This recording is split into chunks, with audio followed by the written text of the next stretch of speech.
never thought I'd find myself in a situation like this. My life was pretty standard: decent job, a pleasant home, and a wife named Jessica who was, by all accounts, the love of my life. We had a good run, about 5 years of marriage filled with laughter, the occasional spat, and a shared vision for the future. But lately I'd sensed something off. Little things, you know. Jessica had become more distant, her phone was always face down, and she had been spending more time out with her best friend, Sarah.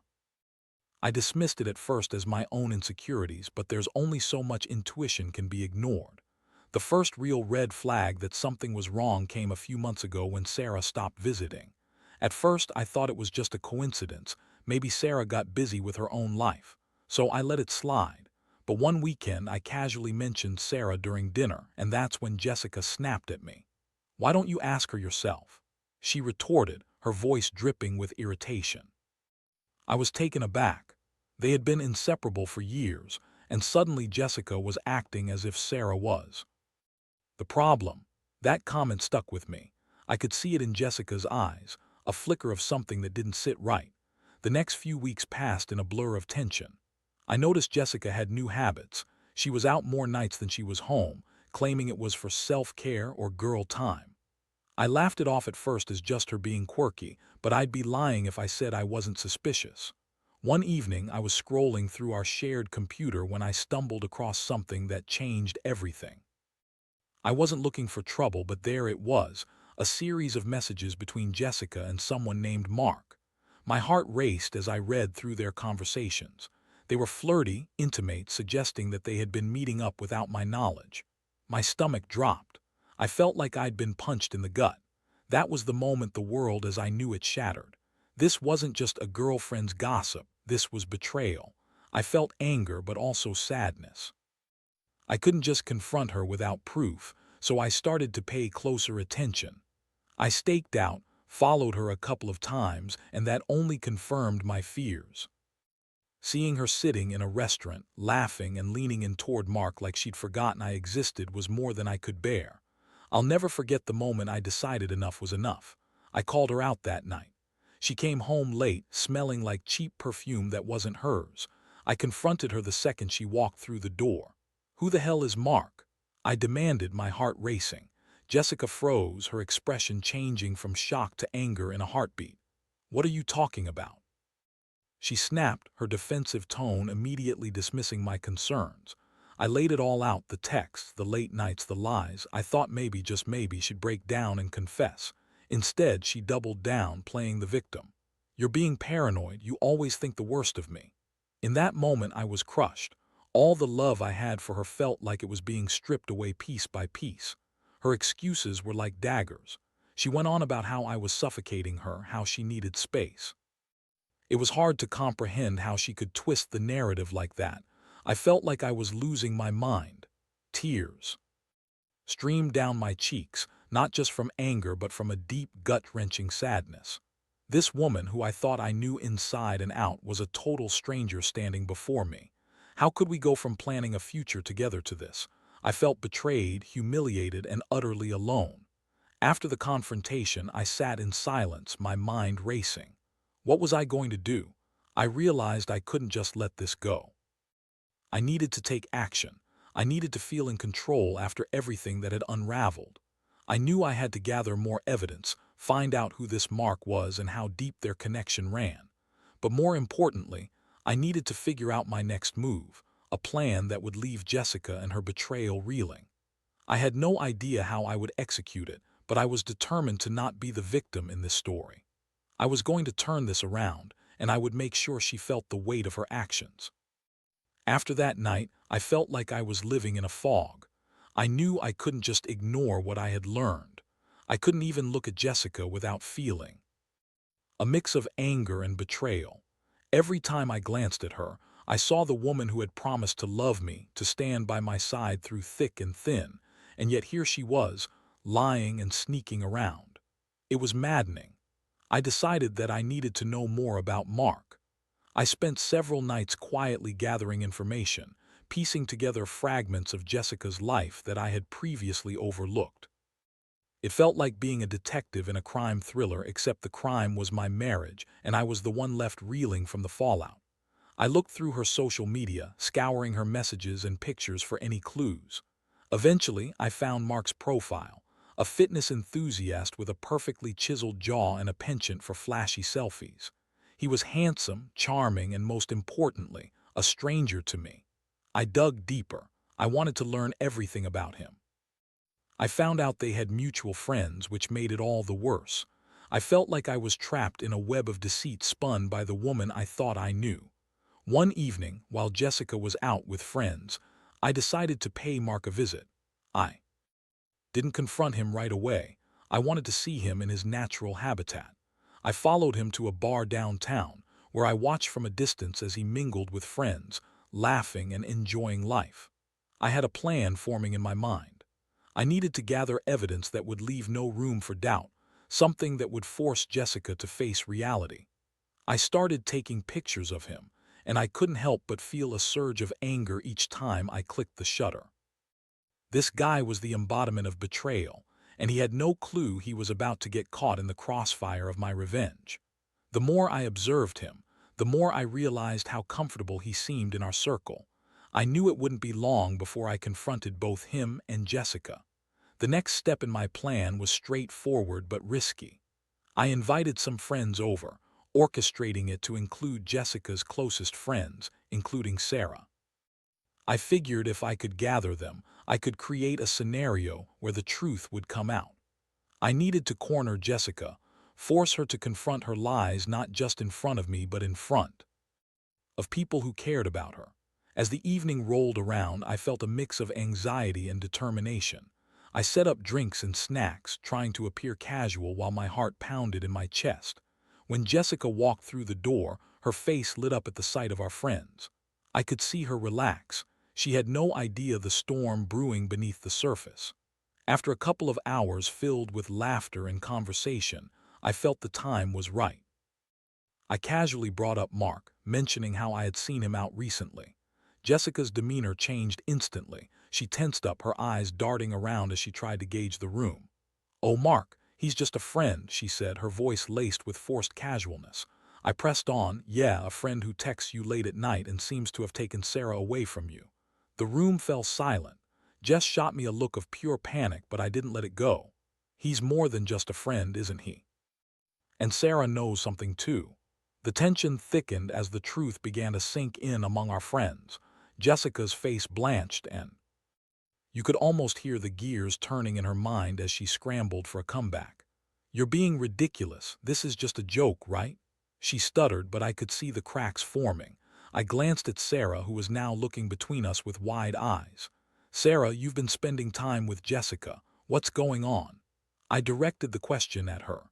She opened her mouth to respond but hesitated. It was clear she was caught off guard. "Jess, I thought you were being honest with everyone," Sarah finally said cautiously. "You've been acting different lately and I didn't want to pry." Jessica's facade was crumbling and I relished it. It felt good to see her squirm, to know that the truth was finally starting to seep through the cracks of her lies. The room felt heavy with unspoken words, and I decided I needed to push just a little more. "Jessica," I said, looking her straight in the eye, "this isn't a joke. I know about you and Mark. The texts, the late nights, it's all out in the open now." The room erupted into gasps and murmurs as my words hung heavily in the air.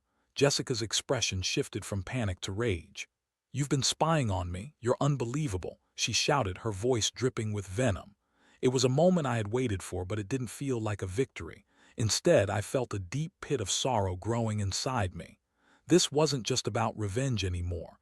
It was about the end of a life I had believed in, a life I once cherished. I had turned a corner and there was no going back. The emotional weight of the confrontation was overwhelming, but I was on a mission. I wanted to make sure she understood the consequences of her actions. It was time to deliver the final blow and put everything on the table. I needed her to see that her choices had irrevocably changed our lives, and I was prepared to do whatever it took to ensure she faced that reality. As Jessica's anger boiled over, the tension in the room reached its breaking point. I could see the disbelief etched on the faces of our friends, and it made me feel both vindicated and hollow. I had exposed the truth, but the emotional fallout was suffocating. You don't get to turn this around on me. I shouted back, my voice steady despite the chaos inside. You're the one who's cheating. You're the one lying to everyone. Jessica's face turned beet red. She was furious, but I could also see the shame flickering in her eyes. You've always been so controlling. I needed freedom. She yelled, desperately trying to redirect the blame. You don't understand what it's like to feel trapped. My friends were silent, taking in the scene as if they were watching a train wreck. Sarah looked like she was ready to intervene, but I shook my head slightly, urging her to let it play out. This was between me and Jessica, and I wanted her to face her betrayal head-on. You think you needed freedom, I said, my voice low and steady. What about the vows we made? What about the life we built together?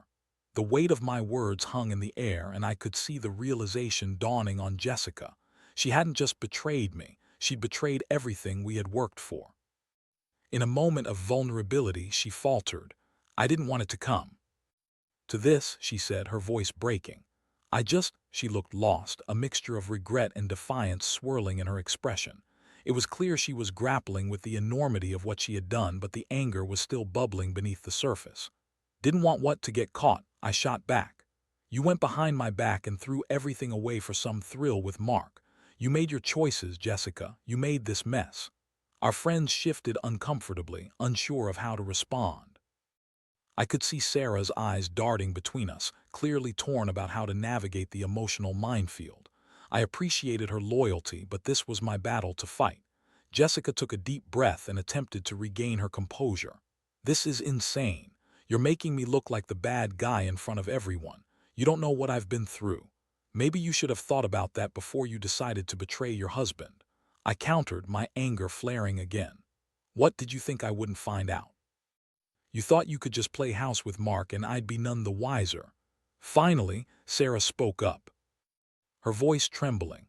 Jessica, you need to tell him the truth. You can't just keep running. I was grateful for Sarah's support, but Jessica was too far gone in her defensiveness. Why are you all acting like I'm the villain here? She cried, her voice rising again. I needed something more. You can't expect me to be happy all the time. I felt the air thicken as Jessica's words hit home. The accusations were painful, but they also struck a chord of truth. Had I put too much pressure on her? Had I been so focused on my own expectations that I had neglected her needs? But I quickly pushed those thoughts away. This was not the time for introspection. The night dragged on, a whirlwind of harsh words and exposed secrets. Jessica's facade was falling apart, and I could see the cracks deepening with every accusation she hurled at me. The group slowly began to disperse as the tension became unbearable. Friends left one by one, unsure of how to ease the emotional turmoil that had erupted. When it was just the two of us left, I felt a sense of calm wash over me. This wasn't over, it was just beginning. You need to understand something, Jess, I said softly but firmly. I'm not going to be the one who stands by while you destroy everything we've built. You want freedom, then you can have it, but know that I'm not going to play the fool anymore. Jessica stared at me, her eyes wide with a mix of shock and realization. What are you saying? She whispered, a tremor in her voice. I'm saying I won't be your backup plan. You want to go off with Mark? Then do it. But don't expect me to sit here and wait for you to come back when you're done playing house. I'm done being your safety net. I could see the fear in her eyes. It was a mixture of dread and something else. Was it regret? I didn't know. All I knew was that I couldn't allow myself to be in this kind of limbo any longer. Jessica opened her mouth to speak, but I held up my hand. No more lying, no more excuses. If you want to be with him, then go. But don't think I'm going to let you have your cake and eat it too. With that, I turned and walked away, feeling a weight lift from my shoulders. I was done being the victim in this scenario. I needed to reclaim my life, and if that meant letting her go, then so be it. I spent the next few days in a haze of emotions. I felt a strange mix of relief and heartache. I was finally standing up for myself, but the thought of losing Jessica was still gut-wrenching. I knew I had to stick to my guns, though. I couldn't let her manipulation pull me back in. I began to think about the future, what I would do next if she followed through on her decision to leave. As I pondered my next steps, I realized it was time to reach out to Mark. I needed to confront him directly and deliver a message that would resonate with both him and Jessica. It was time to make my intentions clear, not just for her, but for myself. I wasn't going to let their affair dictate my life any longer. After everything that had unfolded, I felt the need to confront Mark directly. I couldn't let this go. Without a word, I needed to make sure he understood the gravity of his actions. It wasn't just Jessica who had betrayed me. He had crossed a line too. I couldn't let him think he could waltz into my life and take what was mine without facing the consequences. I decided to gather as much information as I could. I had done my homework, and I knew where Mark frequented. I had seen him at the bar a few times, so I figured that would be the best place to find him. I wasn't going to sneak around like a coward. I needed to confront him head-on. The following Friday, I made my way to the bar, a knot of anxiety twisting in my stomach. I pushed through the door, scanning the room for Mark. It didn't take long to spot him, leaning against the bar, surrounded by friends, laughing and enjoying the atmosphere. He looked like a king in his little kingdom, blissfully unaware of the storm coming his way. Taking a deep breath, I marched up to him. My heart raced, but I couldn't afford to show any weakness. I needed to be strong to exude confidence, even if I felt anything but. "Mark," I said, my voice cutting through the noise of the crowd. He turned, a puzzled look crossing his face. "Yeah, can I help you?" he asked, casually sipping his drink. "I think we need to talk," I stated flatly, trying not to let my anger seep into my tone. The smirk on his face faded as he sized me up. "About what?" "About Jessica," I replied, watching as his eyes widened slightly. "You know, my wife. Your wife." He echoed, feigning surprise but unable to hide the slight smirk that crept back onto his face. "I thought you two were having some issues." "Cut the crap, Mark. We both know what's going on." I leaned in closer, lowering my voice. "You think you can just swoop in and take what's mine without any consequences?" For a moment, it felt like the entire bar had gone quiet, and I could sense everyone straining to listen. The tension was palpable, and I relished the attention, the power I felt for the first time in weeks. Mark recovered quickly, a cocky grin returning to his face. "Look, man. If Jessica wants to be with me, that's her choice. You can't force her to stay with you." "Maybe, but you're the one who's making it easy for her to leave," I shot back. "You think you're just going to play the hero in this story. You're delusional if you think you're going to be the one she chooses in the end." His smile faded, and I could see a flicker of uncertainty in his eyes. "I'm not afraid of you, dude. If she's unhappy, it's not my fault. She needs to make her own decisions." "Yeah, but I don't think you realize the consequences of your choices," I said, my anger simmering beneath the surface. "I'm not going to let you walk away unscathed when this blows up in her face. I'll make sure everyone knows how this affair started and what kind of man you really are." Mark's expression shifted from cocky confidence to something darker. He straightened up, trying to regain his composure. "You really think you can threaten me? You have no idea what you're dealing with." I leaned in, closing the distance between us. "No, Mark, you have no idea what you've just walked into. I'm not the one who's going to back down. You've messed with the wrong guy, and I promise you this isn't over." With that, I turned on my heel and walked out, adrenaline coursing through my veins. I had made my point, and I was determined to follow through. I felt a sense of empowerment, a fire igniting in me that I hadn't felt in weeks. I was reclaiming my life, one confrontation at a time. Over the next few days, I devoted myself to getting my life back on track. I started focusing on myself, hitting the gym more frequently, picking up hobbies I had neglected, and reconnecting with friends who had been supportive through this ordeal. I even started exploring options for counseling, not just to deal with the fallout of my marriage, but to help me understand my emotions and how to move forward. But even amid this newfound clarity, the emotional weight of betrayal still lingered. I continued to think about Jessica, about our life together, and the moments that were now tainted by her lies. It was challenging to navigate those feelings while trying to maintain my resolve. One night while sitting at home, I received a text from Jessica. "Can we talk?"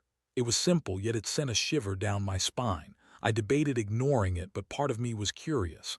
I wanted to know what she had to say after everything that had happened. I took a deep breath, my heart racing as I typed out my response. "What do you want to talk about?" The reply came almost instantly. "Please, just give me a chance to explain. I'm really sorry about everything." I felt a surge of conflicting emotions. Part of me wanted to hear her out to understand her perspective, but another part screamed that I had already been through enough. Still, it was clear that I couldn't avoid this conversation forever. Fine, I typed back. Let's meet tomorrow. As I hit send, I felt a mixture of dread and anticipation. Tomorrow would be the moment of truth. Either she would come clean and try to make amends, or I would have to finally accept the reality that our marriage was truly over. Either way, I knew I had to prepare myself for whatever was about to unfold. This was a pivotal moment, and I would need to be ready to face whatever she had to say. The next day felt like an eternity. I spent the entire morning pacing around my apartment, mentally rehearsing what I would say to Jessica. Would I give her another chance? Would I allow her to convince me that things could somehow go back to normal? Deep down, I knew those thoughts were naive, but part of me clung to the hope that maybe, just maybe, we could salvage something from the wreckage. When the time came to meet, I chose a small cafe that had become our go-to spot when we were still in good terms. It felt surreal to be back in that familiar setting under such strained circumstances. I arrived early, sitting at a table in the corner, trying to gather my thoughts and calm the whirlwind of emotions battling inside me. When Jessica walked in, I noticed the way she hesitated at the door, scanning the room before finally locking eyes with me. She looked different, almost fragile, her shoulders slumped and her face devoid of the usual confidence. I waved her over and she approached slowly, taking a seat across from me. "Thanks for meeting me," she said, her voice quiet and shaky. "Let's just get this over with," I replied, trying to maintain my composure. I didn't want to show her any weakness. I needed to stay strong. Jessica nodded, biting her lip as she searched for words. "I've been doing a lot of thinking about everything that's happened." I leaned back in my chair, crossing my arms. "And what conclusions have you arrived at?" "I'm sorry," she said, her voice trembling slightly. "I messed up. I didn't mean to hurt you, but I felt so lost. Mark made me feel alive again, like I could breathe. You have to understand that." My heart sank at her words. "So this is about feeling alive. You think cheating is a solution. You had all of that with me, Jess. We were happy once." I know," she pleaded, tears welling in her eyes. "But over time, I felt like we were just going through the motions. I didn't know how to express that to you. I thought I could find a way to break free without ruining everything." I couldn't believe what I was hearing. "You didn't just break free, you shattered everything," I said, my anger rising again. "You didn't just hurt me, you hurt yourself too. If you wanted to talk, I would have listened. I would have done anything to help you." "I didn't think you would," she replied, her voice breaking. "I thought you would just dismiss my feelings like always. But I see now how wrong I was, and I'm so sorry. I never wanted to lose you. Do you even understand the pain you've caused me?" I shot back, my voice rising slightly. "You threw away our life together for a fleeting thrill. You chose to betray me, to lie, and you think saying sorry will make everything okay." She looked down, shame washing over her face. "I know words can't fix this, and I don't expect you to forgive me, but I want to try to make it right. I'll do whatever it takes." I paused, my heart warring with my head. Part of me wanted to believe her, to hope that she could change, but I also knew that trust was not something that could be easily rebuilt. "What do you want from me, Jessica?" I asked, my voice softer now. "I want us to go to couples counseling," she said, looking up at me with pleading eyes. "I want to work through this together. I know I messed up, but I believe we can still fix our marriage if we try." I sighed, feeling the weight of her words.